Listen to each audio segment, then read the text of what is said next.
Hola, ¿qué tal? Saludos cordiales en TV Senado. Estamos en profundidad de campos para hablar con una senadora de la región de Tarapacá, vicepresidenta del Senado, Luz Ebensperger. ¿Cómo está?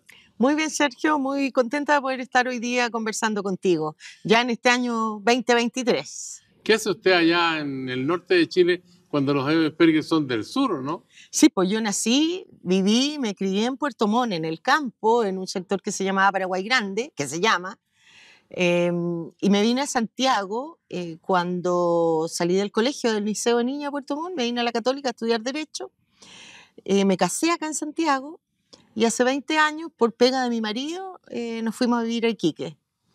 Para que vea usted, ahí llevamos los Ensperger al norte también. Una buena razón para ir al norte. Ahora, usted preside gobierno, integra las comisiones de Constitución, la especial de zonas extremas, además de otras administrativas como régimen interior, revisora de cuentas. En materia de presupuesto, integra la tercera subcomisión y la especial mixta mayor. Me quedé sin respiración. ¿Cómo hace para estar tan bien en la sala?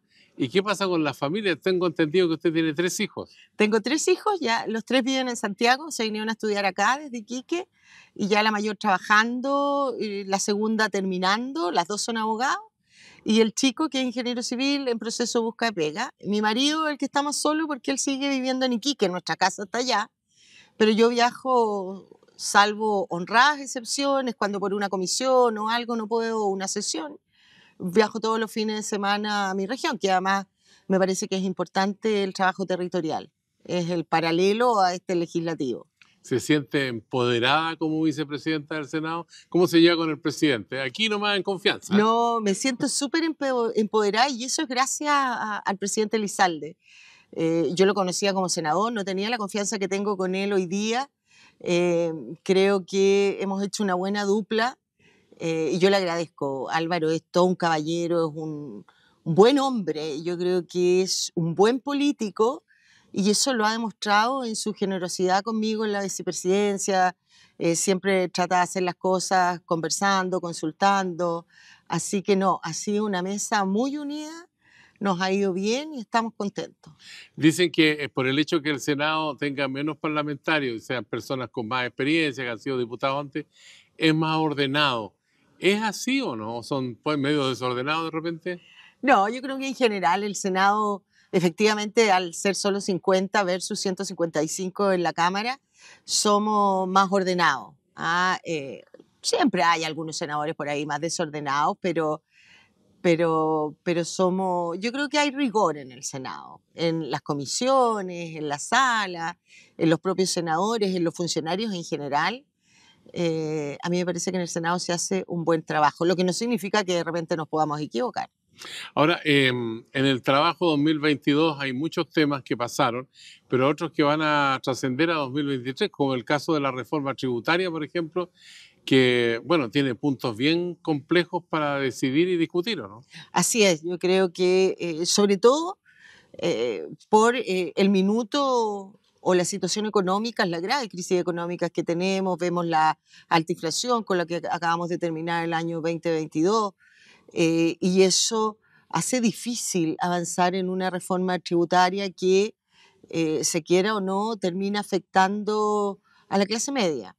No sé si sea el momento, más allá de los temas más conceptuales, que nosotros como sector político podemos no estar de acuerdo, pero creo que el momento de crisis económica que estamos viviendo en Chile y en el mundo no es el prudente para avanzar en una reforma tributaria. Vamos a ver qué pasa en estos próximos meses. Ahora, siempre ha habido crítica a esa frase que se ha repetido durante los años. Yo he seguido las legislaciones con bastante atención durante mucho tiempo. Cuando al país le va bien y está en bonanza, qué sé yo, y todo eso, entonces dicen, ¿para qué vamos a hacer reformas tributarias si nos va tan bien? Y cuando el país está más o menos flaqueando como ahora, no hagamos reformas tributarias, si esto se puede desmoronar más. Yo creo que las reformas tributarias no son temas fáciles en ningún gobierno. Y tú tienes que analizar por qué quieres hacer una reforma tributaria. No se va la vida en hacer o no hacer una reforma tributaria. Yo creo que Chile tiene un buen sistema de impuestos, por cierto que se pueden mejorar algunas cosas, pero querer cambiarlo en forma profunda, yo al menos no estoy de acuerdo. Ahora hay un alto porcentaje de evasión y de elusión de quienes participan del sistema tributario en el país. ¿Es posible atajarlo con la reforma tributaria? Porque ahí hay recursos que son muy importantes, ¿no? Yo creo que en eso sí uno puede estar de acuerdo, ¿no es cierto?, en que la gente que tenga que pagar los impuestos los pague y que pague lo que corresponde. Me parece que siempre en esos temas hay espacio para avanzar, pero que no pasa necesariamente por subir más los impuestos, sino fiscalizar de mejor manera. Ahora, todo el fenómeno, digamos, del comercio internacional hoy día está muy debilitado, digamos, porque, bueno, los precios han subido, hay menos consumo y también ha habido un impacto del calentamiento global sobre las fuentes especialmente agrícolas. ¿Cómo ve usted el panorama en ese sentido para este 2023 y lo que viene? Mira, yo ahí distingo lo que es el panorama internacional del nacional, ¿no es cierto? Con todos los informes que nosotros hemos recibido, tanto del ministro de Hacienda o que recibimos el año 2022 del Banco Central. Yo creo que Chile recién, a fines del 2023 de este año o comienzo del 2024, empieza a ver la luz al final del túnel. Y internacionalmente, en los países que son nuestros mayores socios comerciales, puede que empiecen a salir antes. Ojalá que eso influya positivamente también en nuestro sistema comercial, porque hoy día está todo difícil. Yo lo veo en mi región, que tiene una zona franca que es puro comercio internacional y realmente está de muy capa caída. Ahora, ¿el TPP-11 usted cree que va a influir de alguna manera para que Chile tenga una mayor influencia a nivel internacional, mejor posicionamiento? Yo creo que Chile ya tiene un buen posicionamiento, pero el TPP-11 lo que va a hacer es que Chile pueda, ¿no es cierto?, exportar con menores impuestos.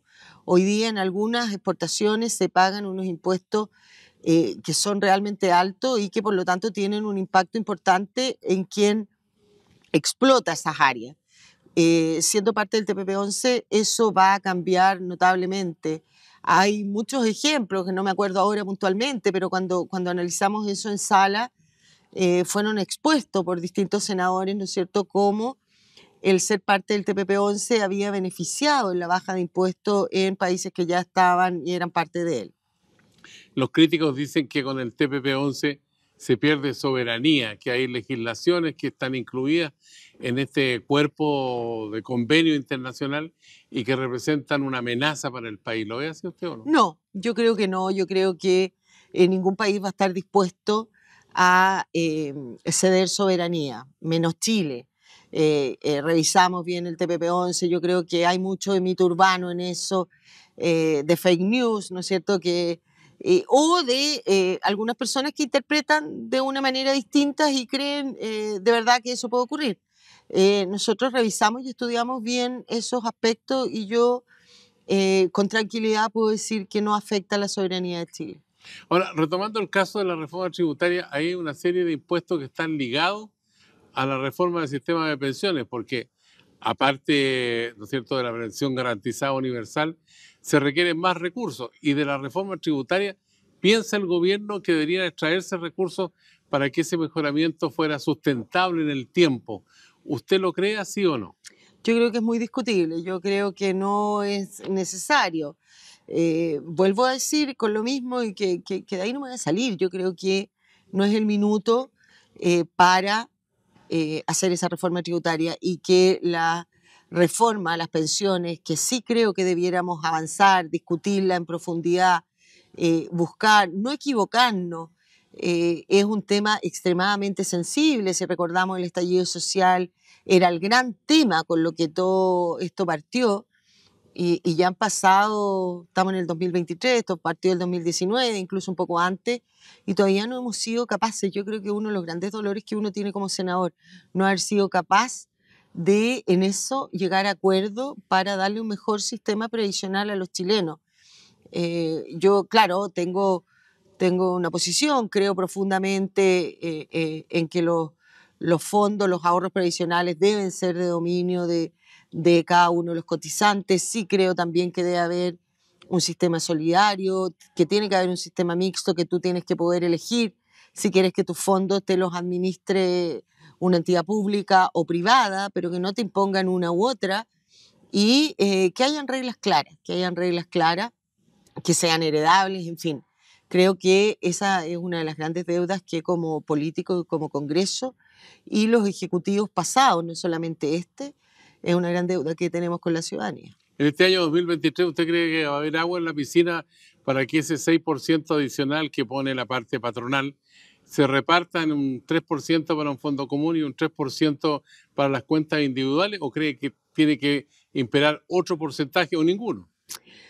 Yo espero que sí.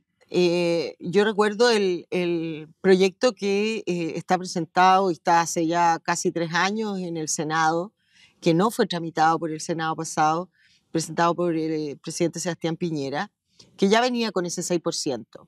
Y venía con el 6% a cuenta individual. Y cuando empezamos a conversar, las posiciones de ambos sectores, del entonces oficialismo y hoy, y nosotros que éramos, y el otro sector que era oposición, nosotros decíamos 6% a las cuentas individuales y ellos decían 6% a solidaridad. Luego nosotros cedimos, dijimos 3 y 3, pero tampoco se logró acuerdo. Yo creo que por el bien de los chilenos, vuelvo a decir, tenemos que llegar a un acuerdo y la base de los acuerdos es ceder y no obtener el óptimo que uno quisiera, ¿no es cierto? Porque si no, no sería un acuerdo, sería una imposición. Yo espero que este año se logre esa anhelada reforma previsional para todos los chilenos, sobre todo los que hoy día están esperando esto para jubilar y también para los jóvenes para que el día de mañana puedan tener una mejor jubilación digna que les permita vivir después de tantos años de haber trabajado y entregar ese trabajo al país, porque en el fondo cuando tú trabajas, pagas tus impuestos, estás colaborando en que Chile sea un mejor país. Yo creo que tenemos que sacarlo este año. Ahora, cuando usted habla de jubilaciones que son precarias, uno dice, bueno, pero no solamente es por el aporte patronal o el aporte individual que uno puede hacer, que corresponde por ley al 10% o algo más, que va a ser en el futuro un pelito más. Pero, ¿qué pasa con los sueldos? Porque en este país, por ejemplo, el sueldo promedio son 400.000 pesos y el 10% de 400.000 son 40.000 pesos que van al fondo de pensiones. Entonces, si los sueldos son malos, ¿cómo se arregla el problema de las pensiones para el futuro? Bueno, yo creo que primero tenemos que salir adelante de esta crisis económica, ¿no es cierto?, para que los sueldos puedan subir, hay que ir progresivamente subiendo el sueldo mínimo, pero sobre todo, Sergio, yo creo que el gran problema con las bajas pensiones es la informalidad, ¿no es cierto? Chile tiene una gran informalidad y cuando hace el INE las encuestas de desempleo, la informalidad la consideran como una persona empleada, lo que a mí me parece que no corresponde porque es un trabajo absolutamente precario que precisamente no tiene imposiciones Salud. o ahorro provisional ni salud y no debiera considerarse a esa persona como que está trabajando. Creo además que esa informalidad también pasa de repente por los trabajadores. Todos hemos escuchado, ¿no es cierto?, una persona que te dice, oiga, pucha, págueme el mínimo y el resto démelo por el lado, porque así yo pago menos salud y menos previsión, o porque, pucha, no me haga contrato, porque fíjese que soy carga de mi marido y mi marido tiene una muy buena previsión y salud, y si usted me hace contrato, yo la pierdo. Y después esas personas quedan en la precariedad total. Entonces, yo creo que una de las cosas que más afectan, además de que el porcentaje de ahorro previsional es bajo, es la informalidad, la gran informalidad que hay en nuestro país 33%. y que no se ha atacado nunca. Y en mi región es bastante más. Ahora, hay un caso bien puntual, pero que es bien importante. El apoyo que reciben las familias o las personas en la casa, las empleadas de casa particular, el 50%, de acuerdo a los datos que se disponen, no tiene contrato ni menos aportes previsionales. ¿Qué nos dice la ética de esas personas que tienen dinero para contratar a una persona, pero que no la apoyan en el sentido de hacer el aporte previsional correspondiente? Volvemos a lo que conversábamos recién. Sin duda que hay un porcentaje que son empleadores que abusan, ¿no es cierto?, de este tipo de trabajadores, que son unas grandes trabajadoras y que permiten que las mujeres que trabajamos y que además tenemos que llevar casa, podamos hacerlo de buena manera. Es un trabajo muy, muy agotador, sacrificado, y yo le saco el sombrero a todas estas mujeres que se dedican a estas labores, ¿no es cierto? Pero también hay un porcentaje en que son las propias empleadas o trabajadoras las que piden no hacer el contrato por lo que te decía recién, porque eran carga del marido, porque no querían perder ese beneficio, o porque eran viudas y recibían un montepío y si le hacen contrato lo pierden, en fin. Pero creo que hay que educar y decir que pan para hoy y hambre para mañana. Uno tiene que hacerse responsable y si uno trabaja tiene que exigir su contrato, tiene que exigir su contrato por la totalidad de sus remuneraciones, que se le paguen, ¿no es cierto?, el ahorro previsional, la salud, los impuestos correspondientes. Es la única forma en que este o el sistema previsional que acordemos surta efecto y que mejoren las pensiones. Si no, vamos a seguir igual independiente del sistema previsional que exista. Estamos conversando con la senadora Luz Eliana del Pérez, de la región de Tarapacá, militante de la UDI, aquí en Profundidad de Campos, el canal del Senado. Hacemos una pausa, senadora, Muy y bien. volvemos con usted.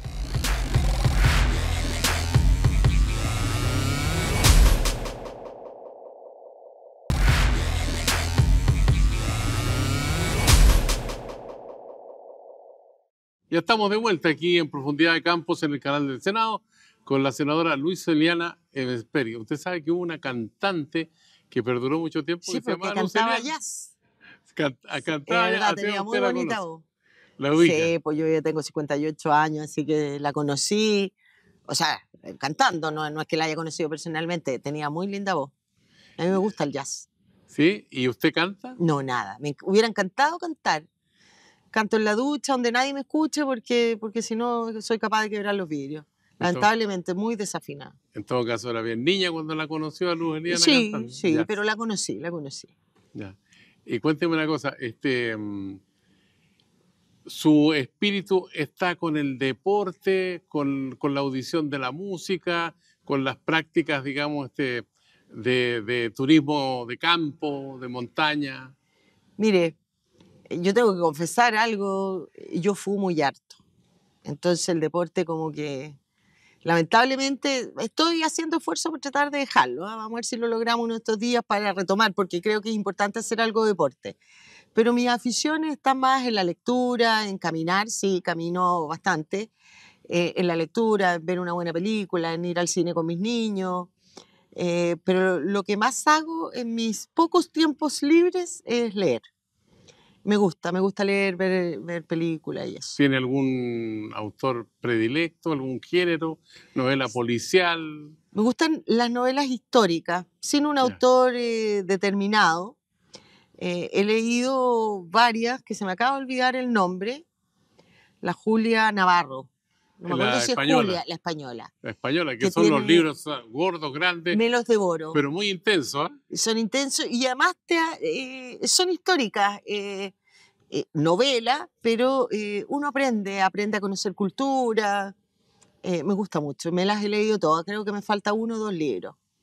Oye, ¿cómo estamos construyendo la historia a propósito de nuestro país ahora con una idea de una nueva constitución, pero al mismo tiempo con introducir modificaciones a la constitución que está vigente hoy día? Por ejemplo, esto de la infraestructura crítica, ¿le suena a usted como algo adecuado para enfrentar los problemas que tenemos? Yo creo que el primer proyecto que se presentó y que nosotros lo habíamos aprobado en la sala del Senado era un muy buen proyecto. Era introducir una nueva facultad al presidente de la República, ¿no es cierto? Que él pudiera ejercer cuando lo estimara necesario, que era un nivel anterior a tener que decretar un estado de excepción que te permitía disponer de las Fuerzas Armadas para custodiar aquella infraestructura que tú creías que era crítica para una determinada ciudad, comuna o región, y que los carabineros que estaban a cargo de eso pudieran ejercer hoy día que tenemos una crisis tan grave de seguridad, más sus funciones policiales.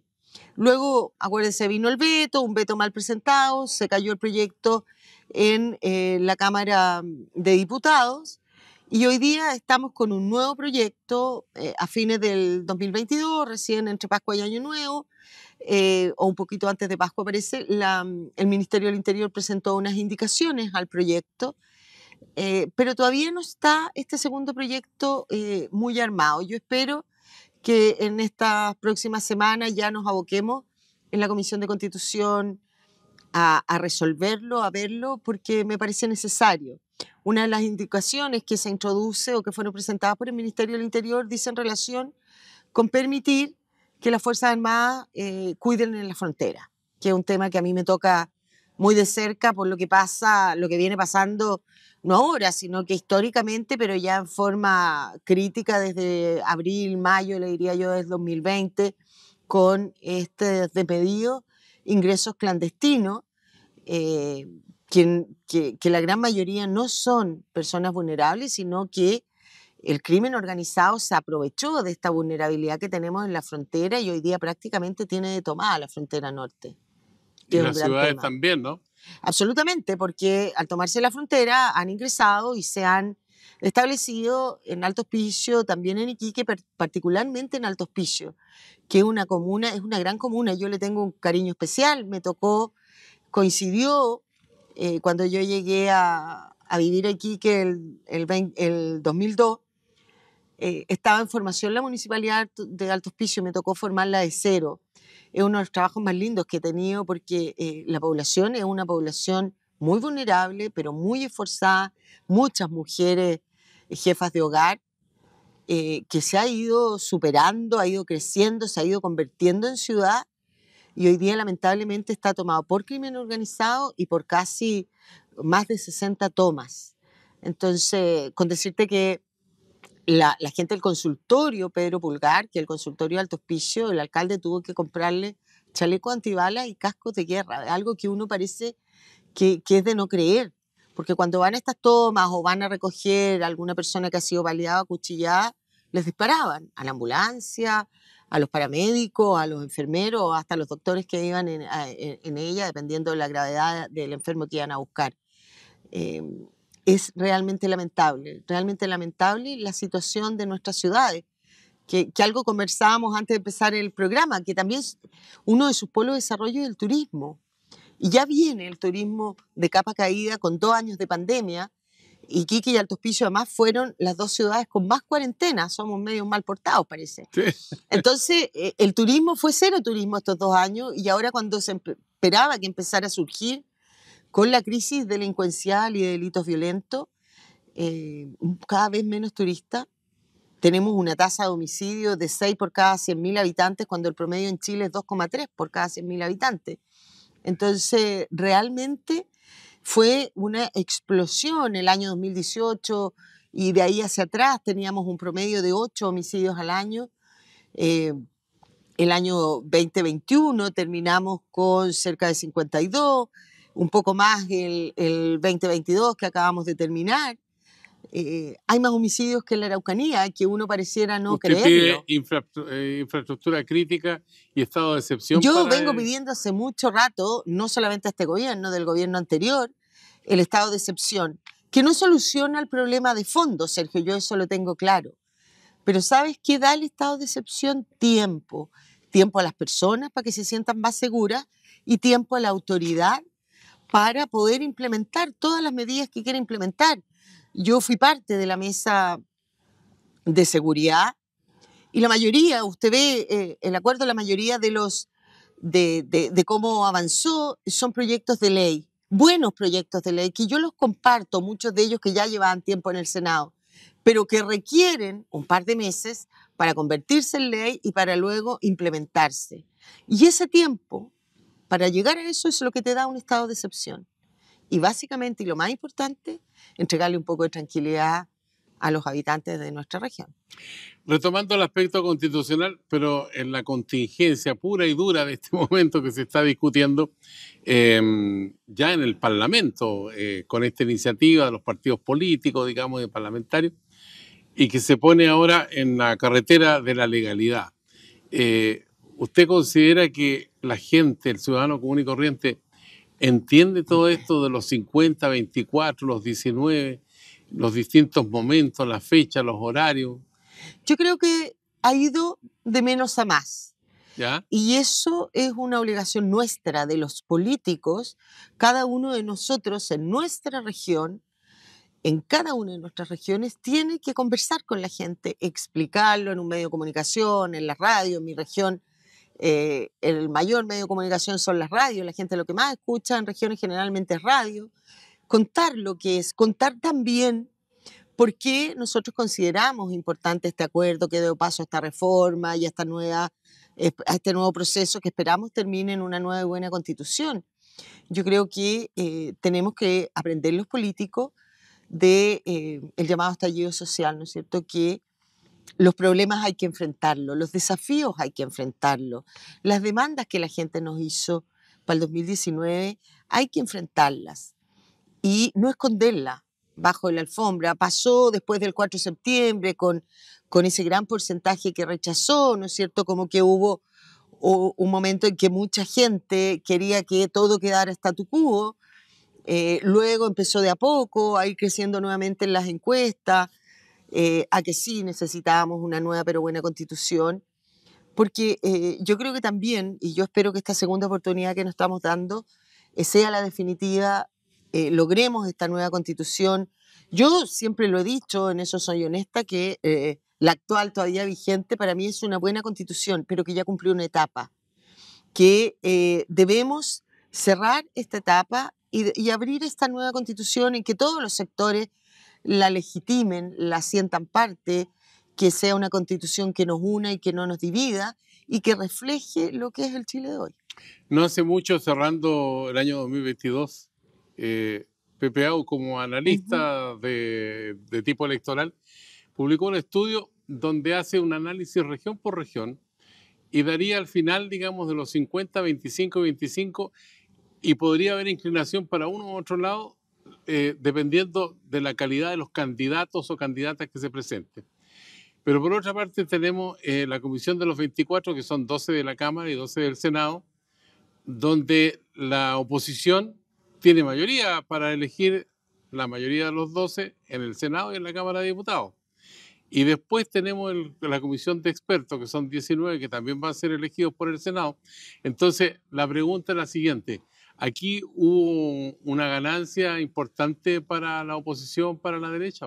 No, yo creo que fue un buen acuerdo, pero siempre lo digo, no es el acuerdo, no es lo que nosotros hubiéramos querido, ¿no es cierto? Si usted me pregunta a mí, eh, yo creo que el Poder Legislativo es el Congreso, yo creo que la nueva Constitución la debiera haber hecho el Congreso, pero entiendo que no había piso para eso.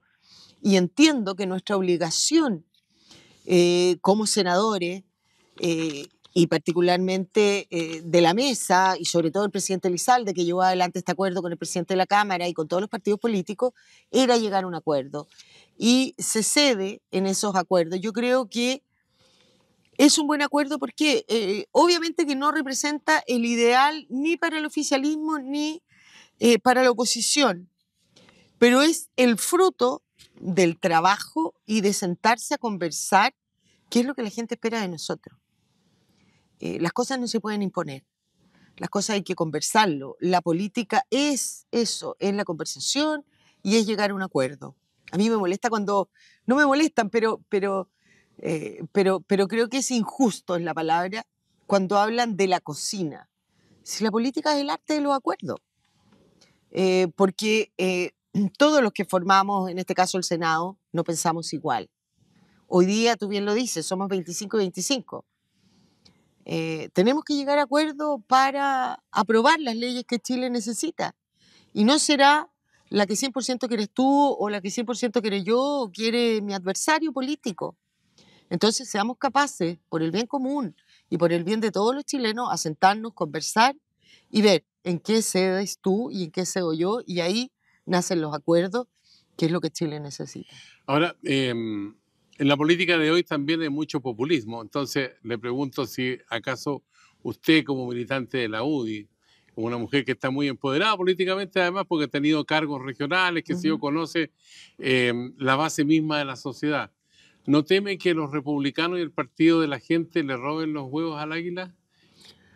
Mire, es perfectamente un escenario posible, pero yo conozco los militantes de mi partido, Sé que hubo algunos que están enojados, o poco a poco han ido conociendo más el acuerdo, lo hemos ido conversando, cómo se transformó también en la reforma, que esperamos que antes del 14 esté publicada, ¿no es cierto? Y yo creo que no, pasa por lo que tú señalas antes, que tengamos buenos candidatos. Y finalmente creo que una democracia estable y fortalecida pasa por aquellos partidos que no son populistas. Y creo que la UDI no es populista. Creo que históricamente siempre ha estado para dar su acuerdo por lo que Chile requiere. Lo estuvo con el presidente Lagos en el Moncate, lo estuvo cuando la DC, ¿se acuerda usted? No pudo inscribir a ninguno de sus candidatos. Y la UDI estuvo, y claro, hubiera sacado más candidatos si uno de tus adversarios hubiera quedado afuera, pero la democracia significa que estén todos representados. Y partidos políticos fuertes hacen la democracia más fuerte. No le temo a Republicanos, no le temo al Partido de la Gente. Creo que la UDI va a salir fortalecido de esto, aunque haya pasado bajones. Efectivamente, si muchos de los militantes que hoy día tienen Republicanos alguna vez fueron UDI, otros no, pero algunos sí. Y bueno, algunos se fueron y están volviendo. Tengo mucha fe en la UDI, tengo fe en las nuevas generaciones. Creo que Javier Macaya es un gran dirigente político, lo mismo que es un gran senador. Son personas como ella las que le hacen bien a la política, que están abiertos a un diálogo, aún a costos personales dentro de su partido por estas cosas que no todos entienden muchas veces los acuerdos a los que se llega. Esa es la buena política. La mala política, por ejemplo, y con esto vamos a terminar porque se nos está yendo el tiempo, es la corrupción. ¿Cómo le pegamos un mazazo a la corrupción? Tenemos el caso, bueno, un senador que está preso hoy día, o el caso de un alcalde, exalcalde, que tenía dinero, según lo que dijo la policía de investigaciones, escondido en las murallas en una casa en el sur. Entonces, esas cosas a la gente le produce desazón, molestia, claro, indignación, ¿o no? ¿Cómo terminamos con esto? Yo creo que, al igual que en toda materia, Chile tiene buenas leyes, exigentes, pero tiene mala fiscalización. Cuando tú hablas, y vuelvo al tiro, no me estoy yendo de la corrupción, pero lo mismo de repente se habla en materia ambiental, que los proyectos no son buenos proyectos. A mí me tocó ser intendenta 4 años, fui presidenta del CEA. Nosotros revisábamos a cabalidad los proyectos y se hacían exigencias sobre el nivel. Y de repente, claro, pasaba que una vez obtenía la RCA, bajaban la guardia y no se fiscalizaba. Yo creo que lo mismo ocurre con la corrupción, que falta fiscalización, falta ejercer lo que las leyes establecen. ¿Y sabe qué? Creo que prontamente, porque antes de que sea tarde, tenemos que legislar en forma urgente con el tema de la narcopolítica. Hoy día que ya tenemos en Chile el crimen organizado, no podemos permitir que el narcotráfico o este crimen organizado se tome la política, porque ahí sí que la corrupción va a ser total. Senadora Luz Evensperger, muchas gracias por conversar con nosotros aquí en Profundidad de Campos. Va a seguir militando en la UDI este 2023, me imagino, ¿no? Absoluta y completamente. Yo soy una militante convencida por principio, de corazón. Quiero a mi partido, le doy sentido a mi militancia. Y nada, pues, que tengamos un muy buen 2023, Sergio. Como siempre, un agrado poder conversar contigo en Amplitud de Campo. Y esta vez, bueno, como vicepresidenta del Senado de la República. Así que ya nos queda poco hasta el 11 de marzo. Hasta el 11 de marzo. A usted que sigue esta conversación en el canal del Senado, Profundidad de Campos le dice hasta la vista y bueno, y feliz 2023.